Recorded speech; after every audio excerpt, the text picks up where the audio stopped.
Buenas noches a todos, estamos muy felices de estar aquí con ustedes hoy, de encontrarnos en México y queremos sobre todo agradecer al señor Rafael Tovar, José Luis Martínez, Miguel Fernández Márquez, Hernando Torres y todo su equipo por haber hecho posible este sueño mexicano. Es un honor para mí estar aquí con vosotros en México y también quería decirle de David Douglas Duncan que él quería también estar aquí con nosotros esta noche, pero él tiene 98 años y vive en el sur de Francia, entonces fue un poco difícil de venir hasta aquí, pero él dice a todos los mexicanos, hola, esta noche.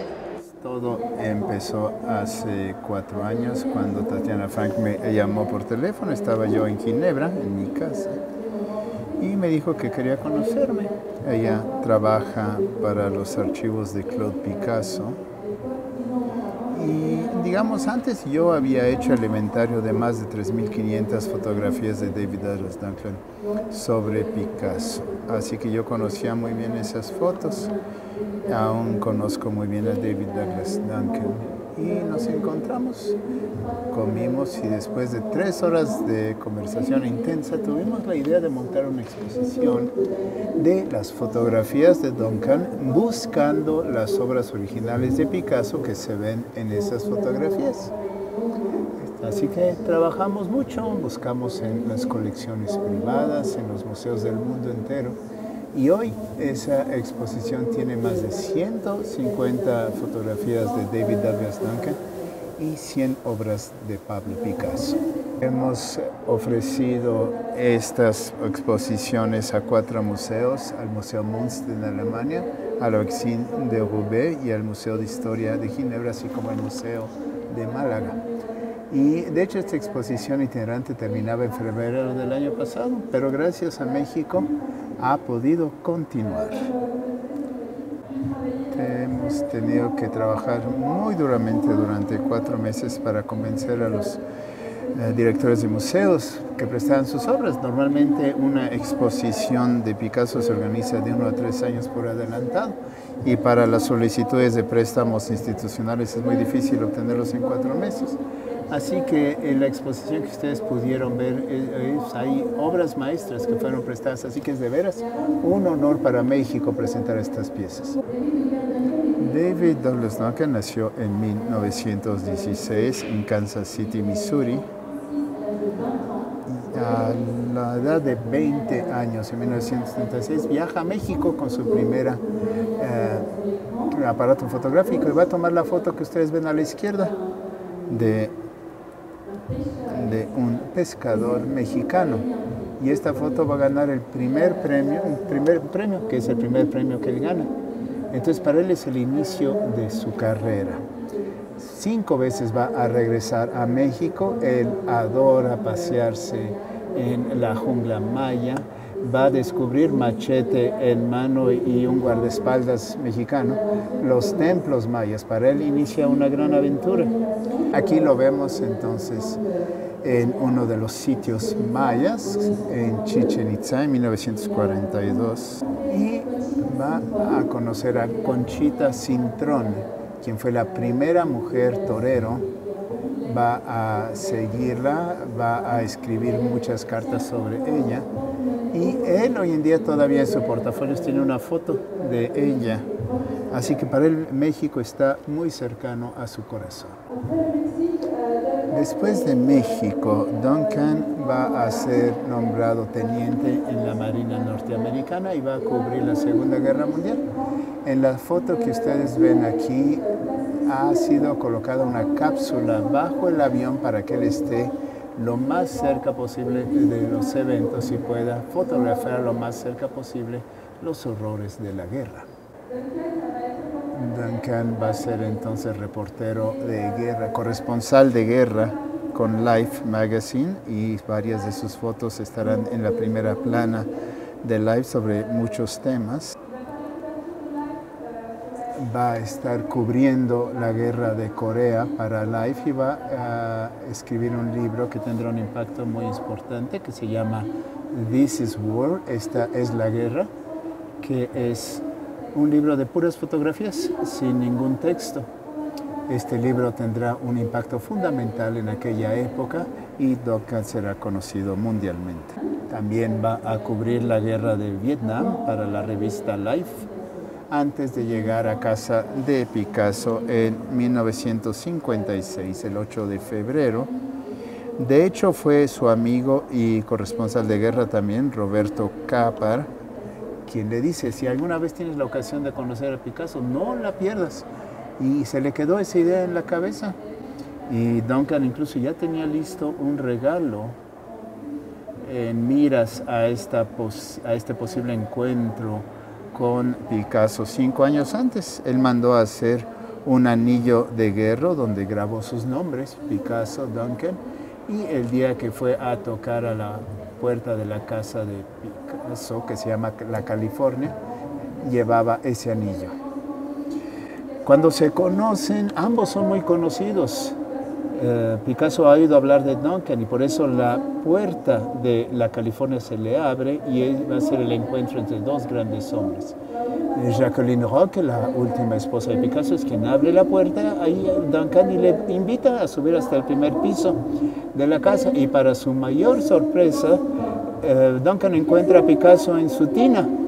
Y Picasso le dice, tú eres fotógrafo, ¿y dónde está tu cámara? Ve a buscar tu aparato fotográfico y ven a tomar fotos. Nunca nadie me ha tomado fotografías en mi tina.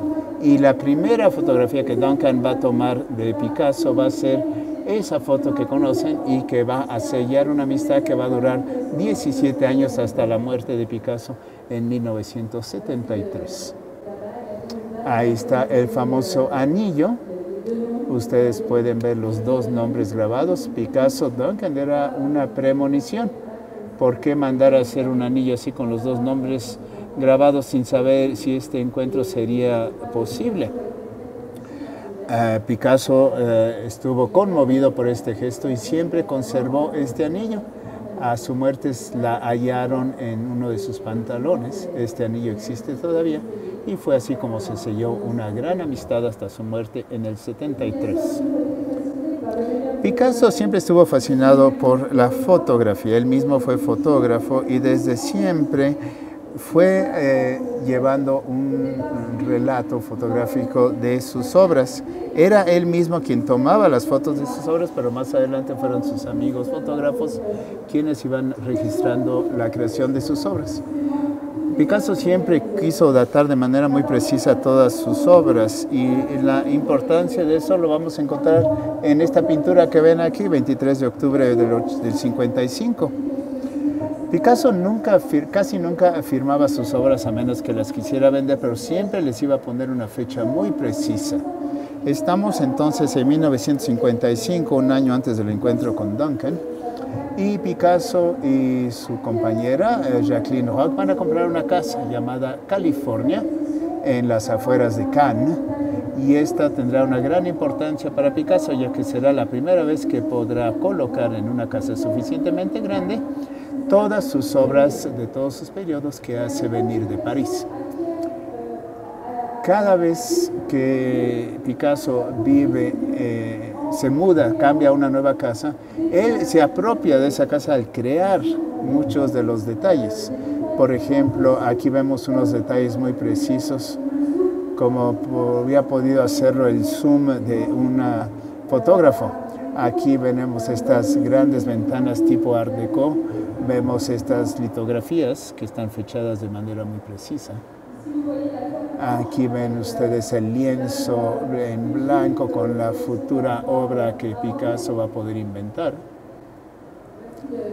Y aquí tienen ustedes el interior de esa famosa casa, que no es solo una casa, es de hecho su taller. Picasso no va a tener una habitación especial como taller. Su comedor, su sala, todo es su taller. Su vida diaria es su trabajo. Y cuando Duncan llega a la casa, tenemos aquí esta pintura que nos fue prestada por el Museo de Barcelona de Picasso, Las Palomas, con esa vista sobre el mar. Y como les decía, cuando Duncan ingresa a esta casa, ve ese desorden, pero de hecho es un desorden muy organizado. Picasso no quería que nadie moviera sus objetos. Como ustedes ven aquí en la pared hay máscaras. A la derecha hay unas máscaras con un pequeño dibujo, del otro lado hay unos cuadros, al fondo unas esculturas con un cuadro puesto sobre la cabeza de Dora Maar. Todo este caos era de hecho un desorden organizado, ya que para Picasso el hecho de que todas sus obras estén yuxtapuestas, que sean esculturas, pinturas, cerámica, todo eso se convertía en la fuente de una inspiración para la siguiente obra. Y por ello era tan importante que nadie las tocara. Únicamente los niños y los animales tenían el derecho de pasearse en ese desorden, ya que aparentemente para él eran los adultos los que rompían las cosas. En la fotografía ustedes ven a Picasso vestido muy sencillamente. Estamos en el sur de Francia, en julio, hace mucho calor, y ninguna de las fotos que verán son poses, todas son auténticas. Aquí ustedes pueden ver cómo Picasso exponía sus lienzos en las paredes de su salón sin marcos. Hoy en día en la exposición cada pintura está enmarcada y bajo vidrio, pero en aquella época Picasso vivía rodeado de todas sus obras. Aquí tienen una obra de 1943. Para Picasso cada objeto en una naturaleza muerta tenía su importancia. Aquí la cafetera es un autorretrato de Picasso.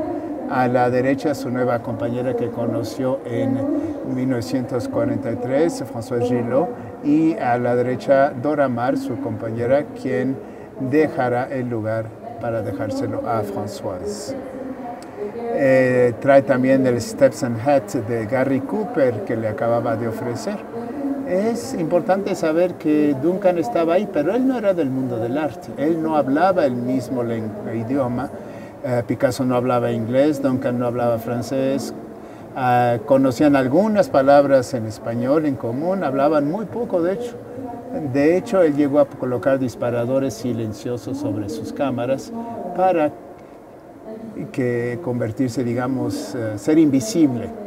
Y que cuando llegaran los amigos, que fuera Yves Montand, Signoret, Gary Cooper, todas, aparte de Gary Cooper, eran desconocidos para Duncan. Él era realmente periodista, tenía una mirada neutra y él a menudo lo decía, pero qué tonto soy, no me di cuenta que había llegado Braque o algún artista.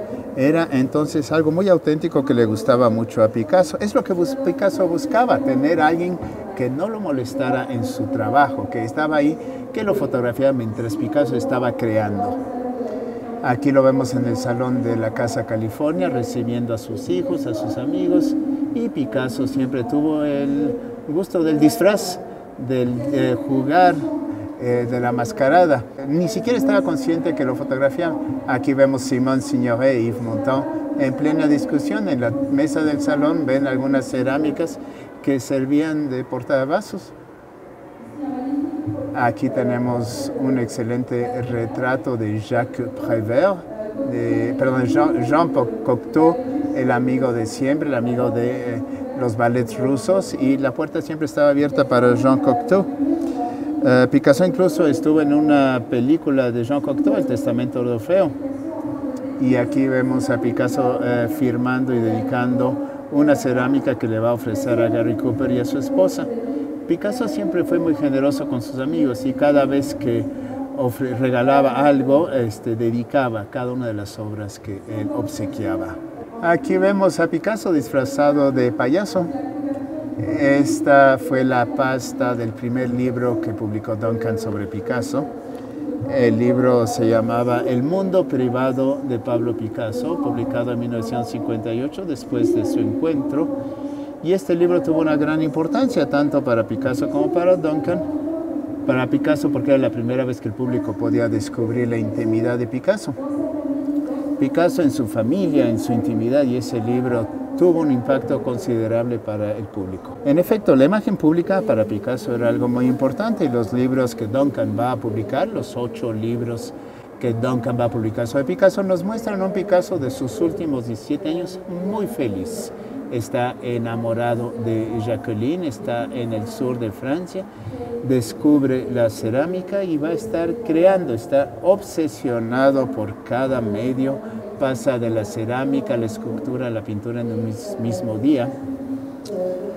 Y esta imagen pública que Duncan nos va a dar de Picasso es muy importante para Picasso, que no tenía siempre una autoimagen positiva, sobre todo con la guerra, con Guernica, cuando era miembro del Partido Comunista, con todas esas mujeres, con esas historias que todos conocemos.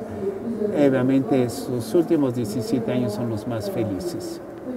Así que en esta exposición es lo único que van a ver, alegría. Aquí vemos a su hija, Paloma Picasso, que tuvo con Françoise Gillot.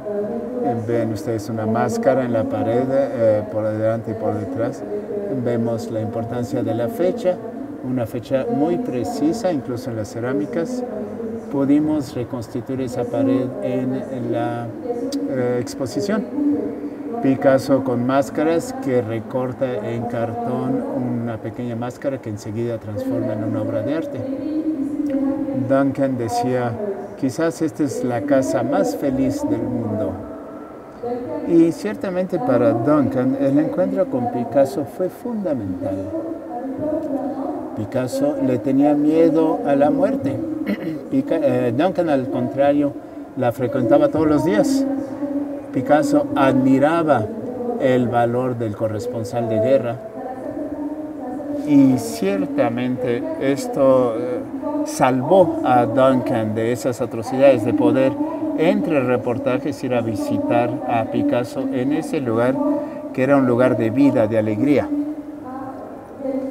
Y eso le ayudaba a seguir con sus reportajes.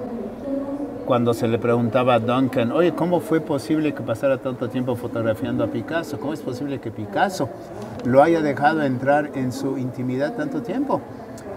Duncan siempre contestaba, porque buscábamos la causa, y él siempre buscaba, supongo que solamente nos callamos bien. Era así de sencillo. Así que no hay que buscarle tanto, era una especie de química entre las personas y aquí funcionó muy bien. Hoy en día perdura a través del hijo de Picasso, Claude, que está muy cercano a Duncan. Ambos hombres, Claude Picasso y Duncan, cuando fueron a ver la exposición en Ginebra el año pasado, fue un momento muy emotivo. Ambos entraron al mismo tiempo y dijeron, wow, welcome home, bienvenido a casa. Se sentían a casa, estaban rodeados de las obras, de las fotografías. Era una historia de amistad que hoy en día todavía perdura.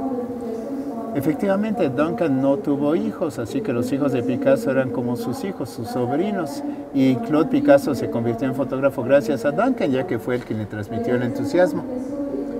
En los años 50, Picasso es mundialmente conocido y encontrar a alguien aquí en quien puede confiarle es algo para él muy valioso.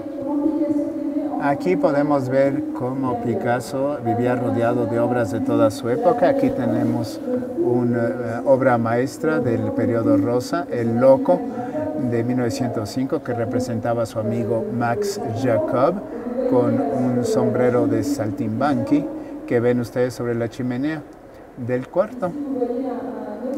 Aquí ven otra obra maestra en la pared, que es La Cabeza de Toro de 1942, que es una obra de arte de la escultura de asemblaje de Picasso.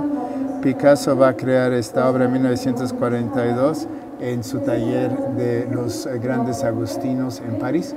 Él no tiene derecho a exponer porque estamos en plena guerra, pero él sigue creando. Y para él la creación es un tipo de resistencia. Va a crear esta obra maestra compuesta de un asiento y de una parte de bicicleta que él va a hacer en bronce. Y esto le permite a los espectadores ver inmediatamente la cabeza de toro. Y es solo en un segundo momento que nos damos cuenta que está hecha de objetos, de partes de una bicicleta.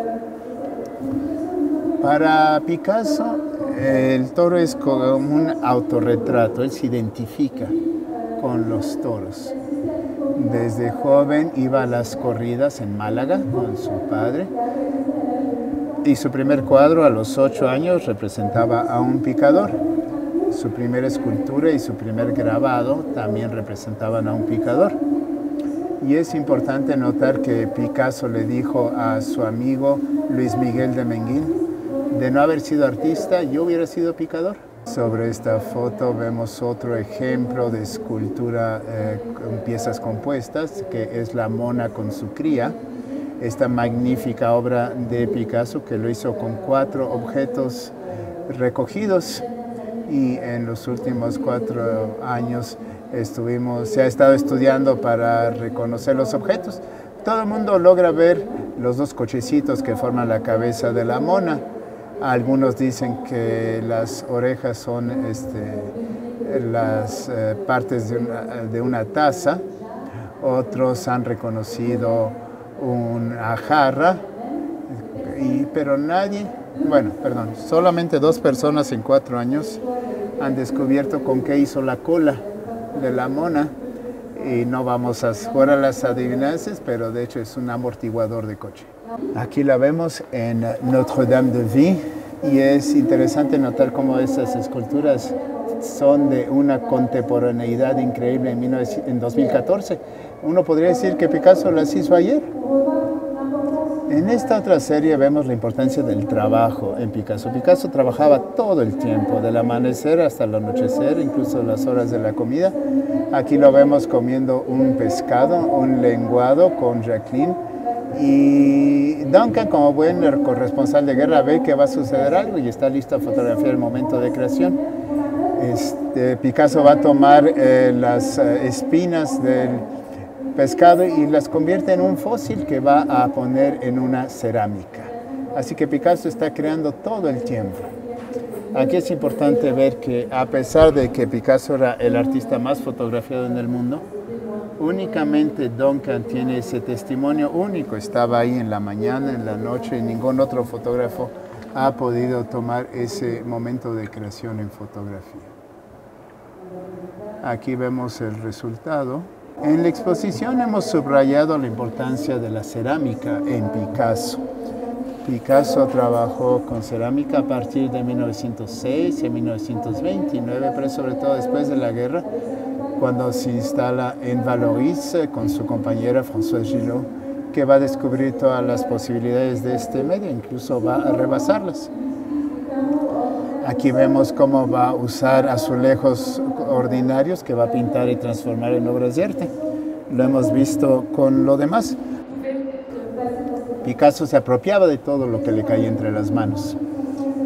Picasso va a realizar más de 3.500 obras de cerámica originales, y todas las que van a ver en la exposición son únicas. Aquí vemos la vida cotidiana de Picasso. Cada día le traían del pueblito de al lado, de Vallauris, unos platillos frescos, unos platos frescos en los que pintaba, y a la noche los llevaba para que sean horneados por el ceramista, y se los traían al día siguiente para que verificaba el color. Todos sabemos que el color cambia cuando se mete la cerámica al horno.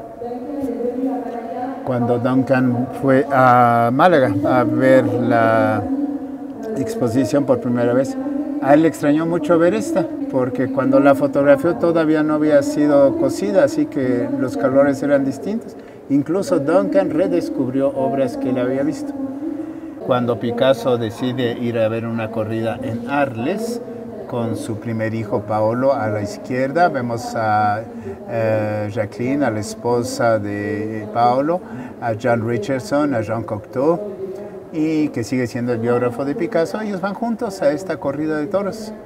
Y como decía Tatiana, era un tema cercano al corazón de Picasso, y en cuanto regresa, Picasso decide recrear esta corrida, pintarla sobre unas placas de cobre, y va a hacer 25 acuatintas en el espacio de 3 horas, bajo la mirada del fotógrafo. Y para Duncan, él lo dijo, esto fue increíble, como toda la corrida fue recreada ante sus ojos, el movimiento de cada torero, de cada toro, exactamente como todos lo vieron en Arles 3 horas antes. Sobre las placas de cobre que ven aquí se ve una raya abajo a la izquierda, porque a la muerte de Picasso todas las placas fueron rayadas para que no hubiera reproducciones póstumas de estos grabados. Picasso salía poco de su casa de la California, excepto para las corridas en el mes de mayo. Él tenía una verdadera pasión por las corridas. Incluso hizo instalar en su casa una imprenta para poder imprimir inmediatamente y ver el resultado de su trabajo. Para Picasso era muy importante poder producir lo más rápidamente posible y una vez que había validado las pruebas la podía imprimir en varios ejemplares.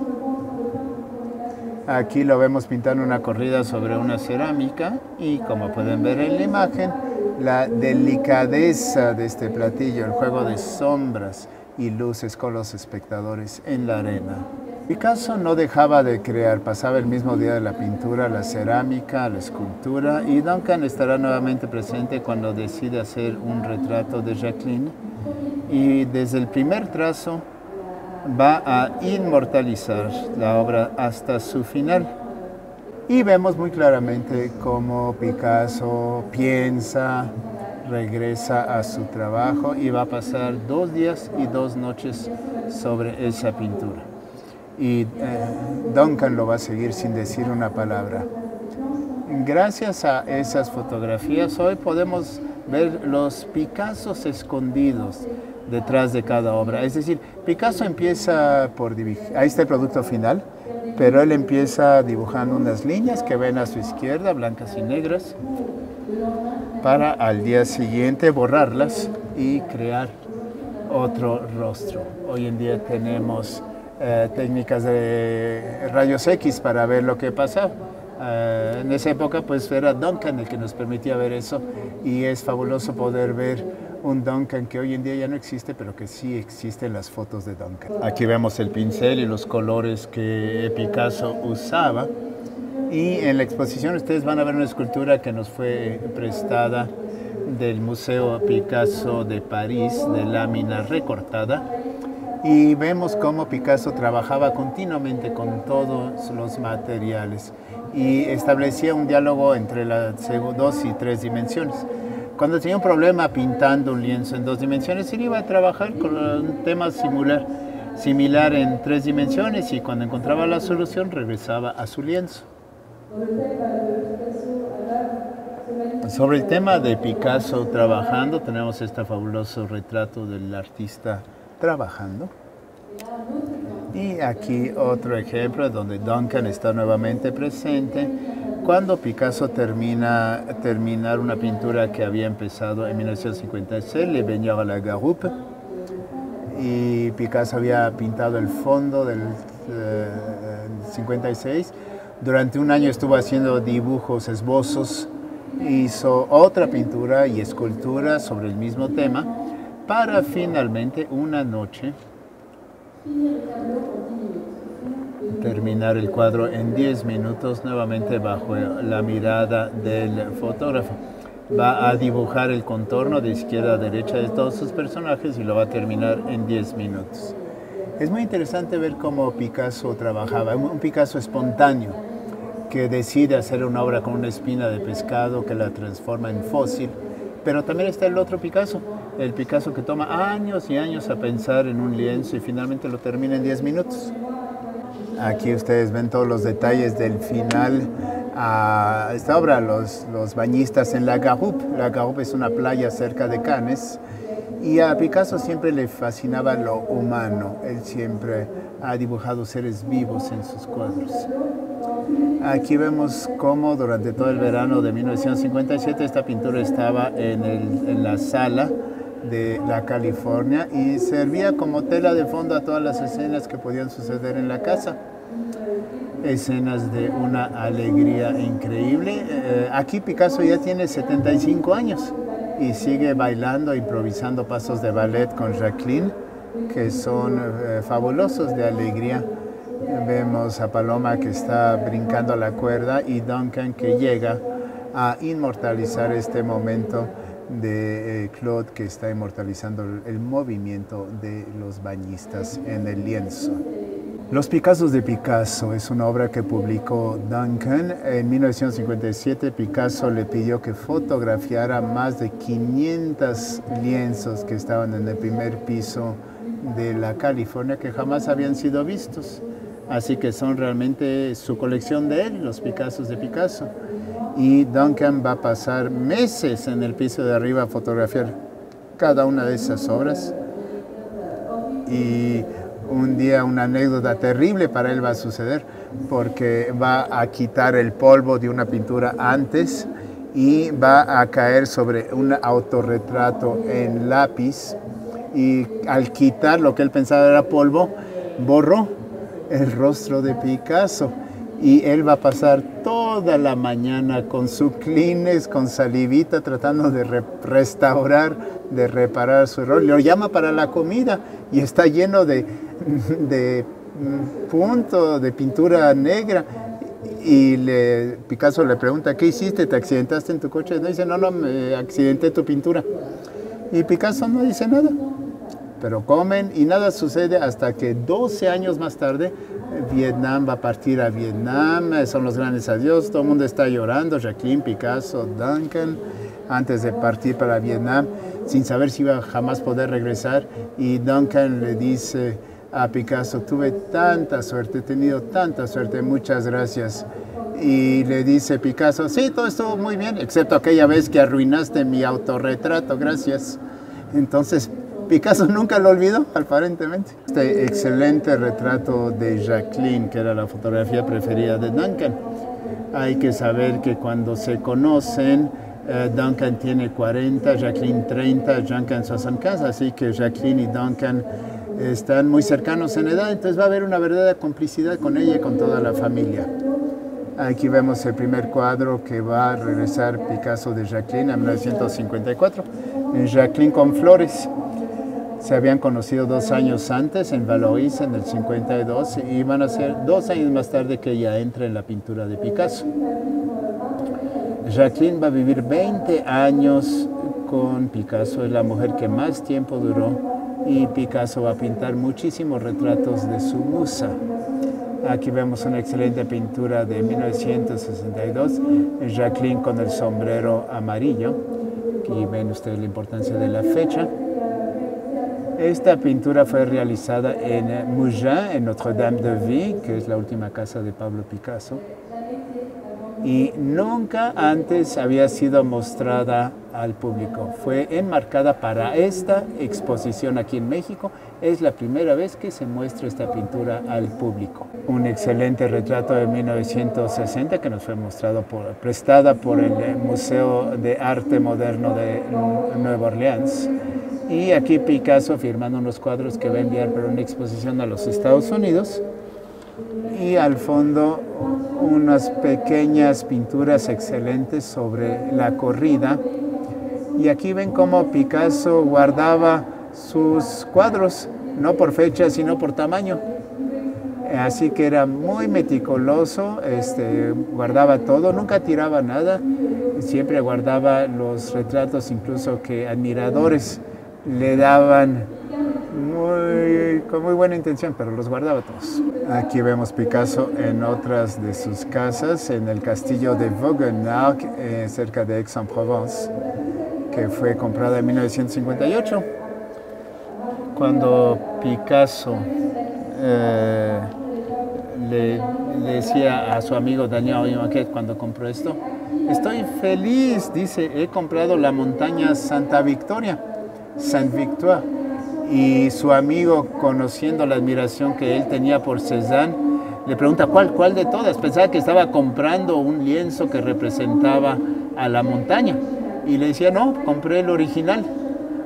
Porque al comprar ese castillo que estaba justo sobre las laderas de la montaña Sainte-Victoire, pues él podía acercarse físicamente a su gran maestro Cézanne. Pasamos a otro periodo donde decidió trabajar con láminas recortadas. Le interesaba mucho, se la pasaba recortando como un niño, como los niños lo hacen, papeles recortados. Y al revés de los niños que dibujan primero y recortan después, Picasso empezaba directamente con las tijeras. Y un día va a conocer a Lionel Préger, quien le va a permitir transformar estos pequeños recortes en láminas. Así que en la exposición ustedes van a ver 3 o 4 ejemplos de estas maravillosas obras, tan frágiles pero tan sólidas al mismo tiempo, que le gustaban mucho a Picasso. Estas fotografías fueron tomadas después de la muerte de Picasso, porque Jacqueline llamó a Duncan y le pidió que fotografiara todas las obras que se encontraban en su último hogar.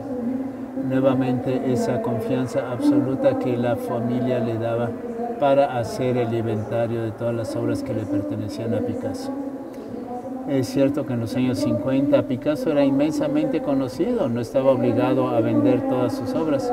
Guardó muchísimas obras maestras para él, sobre todo sus esculturas, que casi no vendió durante su vida. Y aquí terminamos con algunas fotos donde vemos a Duncan en 1960 con Picasso y la famosa cámara. Otra foto donde vemos a Duncan, quien llegó ese día a la Casa California. Y terminamos con esta famosísima mirada de Picasso, este toro en la corrida que está listo a brincar y que muestra esta fotografía, esa complicidad entre los dos. Y la cercanía con la que está tomada muestra la complicidad entre este gran fotógrafo y el mayor artista del siglo XX. Muchas gracias.